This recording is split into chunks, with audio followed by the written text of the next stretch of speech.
जय श्री कृष्ण वैष्णव। श्री हरिरायजी रचित सहस्त्र श्लोकी सेवा भावना जे वैष्णवोने मानसी सेवा सिद्ध करवा माटेनो अति उपयुक्त ग्रंथ छे, जेનું દર્શન અને ભાવન શ્રી હરિરાયજી અને શ્રી મહાપ્રભુજીની કૃપાથી વૈષ્ણવો કરી શકે છે. હવે આપણે આગળની વ્રજલીલાના દર્શન શ્રી હરિરાયજીની સાથે કરીએ. પછી આપ ચોરીના બહાનાથી વ્રજભક્તને ઘેર પધારીને સામગ્રી આરોગીને અનેક ક્રીડા કરીને તેમને સુખ આપીને પાછા પધારે છે. અને ત્યાર પછી એ વ્રજભક્તો ઉરાહનો ઠપકો દેવા આવે છે. તેનો પ્રકાર 7 શ્લોકથી વર્ણન કરે છે. વ્રજભક્તોએ પ્રાર્થના કરી તે સાંભળીને ગોકુલપ્રિય પ્રભુ કૃપાલુ થઈને રક્ષાને માટે ગોપ બાલકોને તથા બલદેવજીને સાથે લઈને ચોરી કરવાના ઉદ્યોગમાં પરાયણ થયા. વાંદરાઓથી પોતે વીંટળાઈ જાય છે. ચોરીના વિવિધ ઉપાયો પોતે જાણે છે. એકાંતમાં ગોપીજનના ઘરના સ્વામી બનીને પોતાને માટે સિદ્ધ કરેલી સર્વ સામગ્રીનો ભોગ કરે છે. નાના પ્રકારના રસના ભોગથી આપને પરમાનંદનો સમૂહ મળે છે અને પોતાને જે વસ્તુ અયોગ્ય લાગે તેવી વસ્તુ જે પાત્રમાં હોય તે ચતુરાઈથી ફોડી નાખે છે. બલદેવજી તથા ગોપોથી પોતાને છુપાવીને એકાંતમાં રમણ કરવાને તત્પર થાય છે. ગોપીજન આપને પકડવા આવે છે તેના બહાનાથી પોતે જલ્દી દોડી જાય છે અને એ રીતે દોડતા અત્યંત શોભી રહ્યા છે અને એમ કરીને પોતાના ઘરમાં પાછા ભાગી જાય છે. ગોપીજન ઉરાહનો દેવા યશોદાજીની પાસે આવ્યા. પોતે તો બહાનું કરીને આવ્યા છે, સાથે જે રમણ કર્યું તે પણ છુપાવી લે છે અને શ્રી સ્વામિનીજીના હૃદય કમલમાં જે ભાવ સ્ફુરે છે તેની ભાવનાથી પોતે વિભાવિત થવા લાગ્યા. ગોપીજનો ઠપકો આપવા લાગ્યા. તેનાથી ઠાકોરજી ભયભીત થઈ ગયા હોય તેવા નેત્ર સંકોચ કરે છે અને વદન મંડળ એટલે મસ્તક નીચું નમાવીને યશોદાજીની આગળ ઊભા રહ્યા છે. અને આપે રમણથી જે આનંદનું દાન કર્યું તેની સ્ફુરણા થવાથી સંકોચયુક્ત સુંદર દેખાવા લાગ્યા. માતૃચરણ વ્રજભક્તોનું સમાધાન કરે છે, તેમના મુખ તરફ પોતે જોઈ રહે છે અને સાધુતા એટલે ભોળપણાના પરમ આધારરૂપ પોતે બને છે અને માતાના વિશ્વાસપાત્ર બની જાય છે. પછી માતાની પ્રાર્થનાથી નંદાલયમાં રાજભોગ આરોગ્યા અને શ્રી અંગ ધોઈને આચમન બીડી લીધા. પછી રાજભોગ આરતી થયા. તે લીલાનો પ્રકાર 8 શ્લોકથી વર્ણન. માતાની પ્રાર્થનાથી પિતાની સાથે ભોજન કરવાનું મન કરવા લાગ્યા અને ચંચલ નાયક પ્રભુ પિતાની પાસે ઊંચા બાટલા ઉપર બિરાજ્યા. પોતાના હાથથી ભોજન કરવા લાગ્યા અને પોતાના મુખ કમલને લીપી મૂકે છે અને પોતાના પિતાના હાથમાંથી કોળીઓ ગ્રહણ કરવાને ઉત્સુક થવા લાગ્યા. તીખા અને કડવા રસની સામગ્રીનો સ્વાદ લેતા સિતકાર કરે છે, તેથી શોભી રહે છે. ક્ષણ ક્ષણમાં ઉઠે છે, પરંતુ શ્રી નંદરાયજીની પ્રાર્થનાથી પાછા બેસી જાય છે. વસ્તુઓને થાળીમાં આમ તેમ ફેંકવાની ક્રીડા કરે છે અને કોઈક વસ્તુ ખેલવામાં ઉપયોગી માનીને, જેમ કે લડ્ડુને દડો માનીને તેને ઉછાળીને વિનોદ કરે છે. વિલંબથી ભોજન કરવામાં પરાયણ છે. શ્રી નંદરાયજી આપનું મુખ જોઈ રહ્યા છે. શ્રી યશોદાજી પોતાના બંને હાથથી પ્રભુને શ્રી નંદરાયજીના આંગણામાં લાવે છે. સખીએ આપેલા જલથી માતૃચરણ પ્રભુના આખા શ્રીઅંગને ધોઈ નાખે છે અને માતાના ઝીણા વસ્ત્રથી પ્રભુ પોતાના અંગને સારી રીતે લૂછાવે છે. માતાના મુખમાંથી તાંબુલ ગ્રહણ કરવાને ઉદ્યમવાળા મુખવાળા છે, એટલે મુખ ઊંચું કરીને માતાનું ચર્વિત તાંબુલ પોતાના મુખમાં લે છે. શ્રી નંદરાયજી અને માતૃચરણ બંને પ્રકારની વાર્તા કરી પ્રભુને લાડ લડાવે છે. પોતાની ગોદમાં પધરાવીને શ્રી યશોદાજી ગોપીજનની પાસે આરતી ઉતરાવે છે. દીવાના અજવાળાના પ્રકાશથી શ્રીઅંગમાં સર્વ મણિ શોભી રહે છે. હવે બીજા પ્રકારનો રાજભોગ જે વ્રજભક્ત નોતરું દઈને સકુટુંબ પ્રભુને ઘેર જમાડે છે તેનો પ્રકાર 33 શ્લોકથી કહે છે, અથવા રાજભોગની ભાવના આ પ્રમાણે કરવી. શ્રી ગોપીજન ભગવાનને પોતાના પિતા શ્રી નંદરાયજી વગેરે સહિત સદા નિમંત્રણ આપે છે. પરમાનંદમાં મગ્ન થયેલા પ્રભુ દરેક ગોપીના ઘરમાં ભોજનને માટે પોતાના પિતા, માતા, બલદેવજી, રોહિણીજી વગેરે સહિત પધારે છે. બાલભાવના આગ્રહથી પોતાને અત્યંત પ્રિય શ્રી સ્વામિનીજી સહિત સદા પ્રફુલ્લિત મુખ કમલવાળા પ્રભુ ગોપિકાઓના ગૃહમાં પધારે છે. સુંદર બિછોના ઉપર સિદ્ધ કરેલા ઉત્તમ આસન ઉપર સર્વે બિરાજ્યા. પોતે પોતાની માતાના અતિ પ્રિય ઉત્સંગમાં પ્રેમ સહિત બિરાજ્યા. શ્રી રોહિણીજીની ગોદમાં બેઠેલા બલદેવજી સંગમાં છે. ઉત્તમ આસન ઉપર બિરાજેલા પોતાના પિતા શ્રી નંદરાયજીની ગોદમાં ભગવાન વારાફરથી બિરાજે છે. સર્વથી ઉત્તમ આસન ઉપર બિરાજેલા શ્રી સ્વામિનીજી ઉપર પોતાનો પરમ સ્નેહ છે.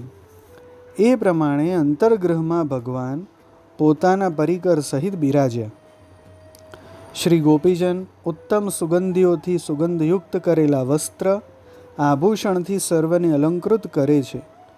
પછી યથા યોગ્ય અલંકાર કર્યા અને સર્વ સહિત ભગવાનનું પૂજન એટલે સત્કાર કર્યું.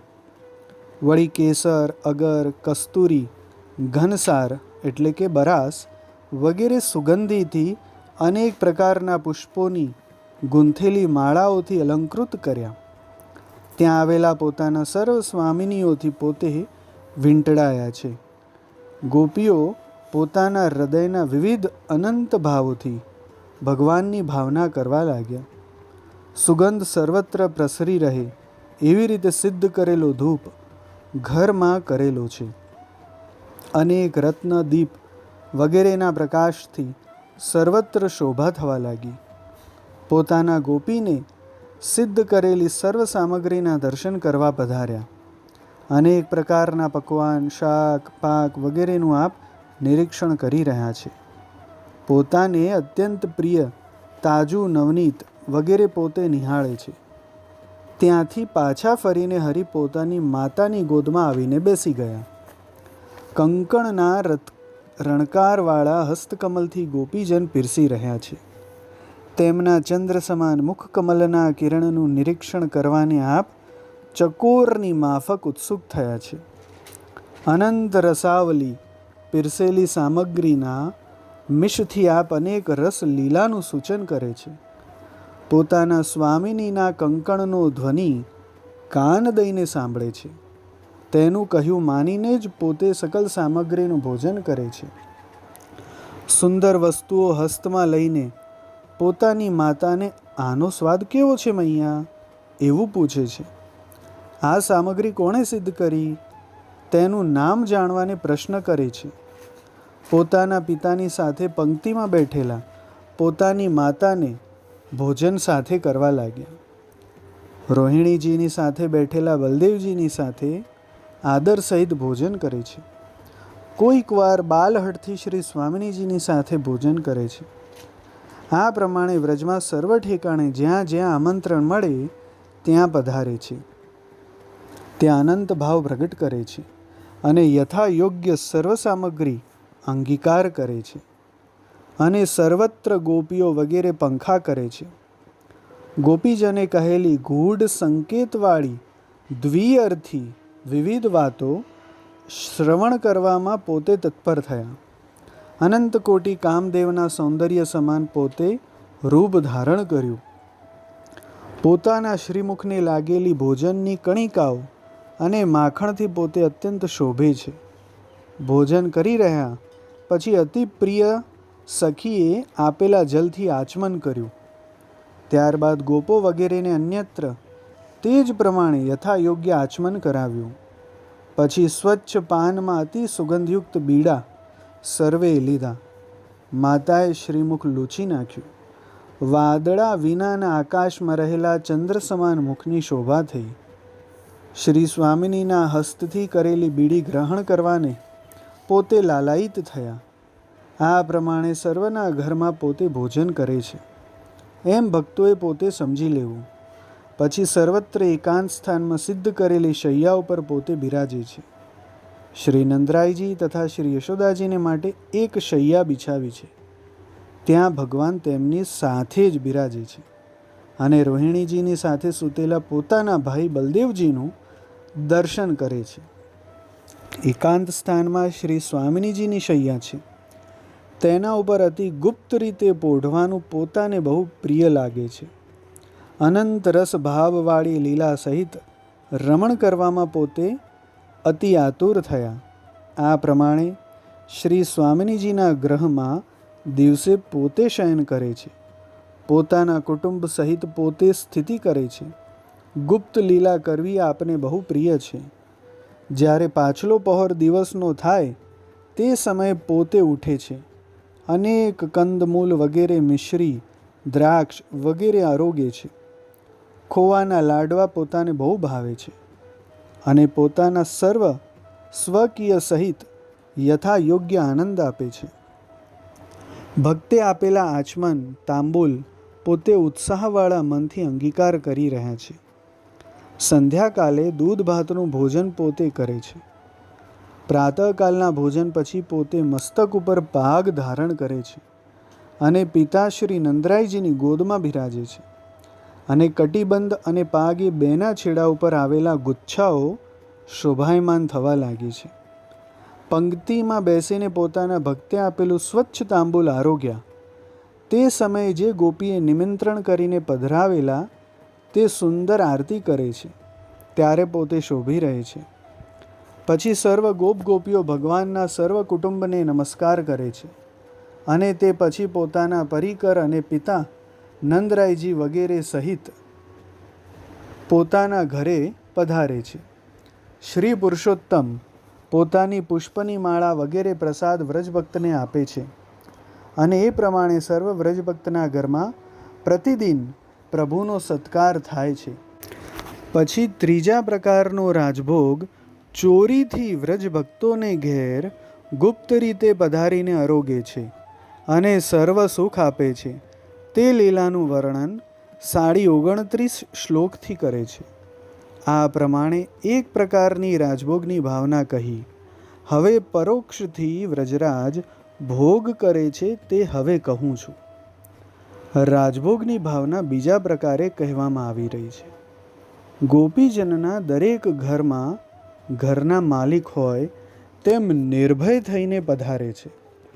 ચોરીના બહાનાથી ગોપીના સર્વ મનોરથ પૂર્ણ કરે છે. તેણે સંપાદન કરેલી સર્વ ષડ રસાત્મક વસ્તુઓનો ભોગ અને ભોજન તેની વિવિધ પ્રકારની પ્રાર્થનાથી સંતુષ્ટ થઈને કરે છે. એ ગોપીએ પોતાનું ઉત્તરીય વસ્ત્ર બિછાવીને ઉત્તમ આસન નિર્માણ કર્યું છે.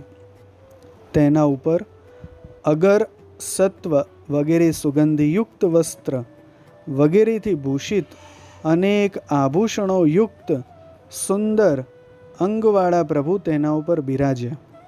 અત્યંત સુંદર પુષ્પમાળાઓથી આપ વિશેષ પ્રકારે શોભે છે. આપના મુખ્ય સ્વામીની રત્ન ડાબી બાજુ બિરાજે છે તેથી પોતે સુંદર દેખાય છે. તે ગોપીના ઘરના આંગણામાં રક્ષા માટે બલદેવજી અને ગોપ બાલકોને રાખ્યા છે અને પોતાના પ્રાણપ્રિય શ્રી ગોકુલ નાયકને ભીતર પધરાવે છે. પહેલાં કહી ગયા તેવા ધર્મવાળા એટલે બાલ્યાવસ્થામાં કિશોર અવસ્થાની લીલા કરનારા અને કિશોર અવસ્થામાં બાલ લીલા કરનાર વિરુદ્ધ ધર્માશ્રયી વ્રજના જીવન સુંદર હિત કરતા પ્રભુએ પોતાની સિદ્ધ કરેલી સામગ્રી તેઓ પીરસે છે. વિવિધ પ્રકારના મસાલાવાળી પાક પકવાનવાળી સર્વ સામગ્રીનું નિરીક્ષણ રતિરમણથી ચંચલ નેત્રવાળા પ્રભુ કરે છે. સર્વાંગ સુંદર પ્રભુ ગોપીની ભાવના કરવા તત્પર છે અને જે વસ્તુઓ પીરસી તેના સમાન રતિલીલાની ભાવના કરે છે. ગોપીજન પોતાના નેત્રમાં વિલાસતા કટાક્ષથી ભગવાનની પૂજા કરે છે. તેના ઝંકાર કરતા કંકણવાળા બાહુના મૂલમાં પ્રભુના સુંદર નયન લાગી રહ્યા છે. બાલલીલા કરવાના બહાનાથી પોતે કરેલી ક્રિયા ગુપ્ત રાખે છે. ગોપીજનના મુખચંદ્રના શીતલ કિરણનો આશ્રય પ્રભુ કરે છે. પ્રભુના ઉત્કટ ઉત્સાહવાળા હાસ્યરસના સમુદ્રરૂપ પોતે છે. શક્તિવાળા રસોક્તિથી ભરપૂર વક્રોક્તિ વચનોમાં પોતે બહુ ચતુર છે. શ્રી સ્વામિનીજીના મુખકમલના સૌંદર્ય ઉપર દ્રષ્ટિની વૃષ્ટિ વિલક્ષણતાથી કરે છે. હૃદયમાં ઉત્પન્ન થતા વિવિધ ભાવથી આખા અંગમાં રોમાંચ થવા લાગ્યો. મિશ્રીયુક્ત સ્વચ્છ તાજું નવનીત શ્રીહસ્તમાં ધર્યું. સુંદર ભાત, ચળકતી પીળી દાળ આરોગવામાં પોતે ઉત્સુક થયા. ગાયના માખણથી મિશ્રિત કોળીઓ ગ્રહણ કરવા પોતે અતિ આતુર થયા. એકાંતમાં રહીને જે વસ્તુ આરોગવાની પ્રાર્થના ગોપી કરે છે તે વસ્તુનો ભોગ પોતે કરે છે. મોતીના ગુચ્છાવાળા લાલ રંગના શીંકામાં ચાંદીના મોટા પાત્રમાં રાખેલું તાજું નવનીત પોતે આરોગવા લાગ્યા. તેની પાસે રાખેલા સુવર્ણના પાત્રમાં સુંદર મિશ્રીનો સમૂહ છે. સુંદર ઓટેલું સાકર, એલચી વગેરેવાળું દૂધ ફરીથી પોતે પીવે છે. દૂધના પાત્રમાં સોનાની કટોરી ધરી છે. તેનાથી સિતકાર સહિત દૂધ પીવે છે. ખોવાના લાડવા વિનોદથી હાથમાં ઉછાળતા કૃપારાશિ ભગવાન આરોગે છે. શ્રી ગોપીજનના મુખના દર્શન કરતાં પોતે કૃષ્ણચકિત લોચનવાળા થાય છે. તેની પાસે શ્યામ રંગના શીંકામાં સુંદર મૃત્તિકાના પાત્રમાં ઢાંકેલી ભેંસની કઢેલા દૂધની મલાઈ હરિ પોતાના મુખ કમલમાં મૂકે છે. તેની આગળના શીંકામાં કાકડીના બીજના એક આખો મોંમાં રહી શકે એવા લાડુ ધરેલા છે. તે પ્રભુ અંગીકાર કરે છે.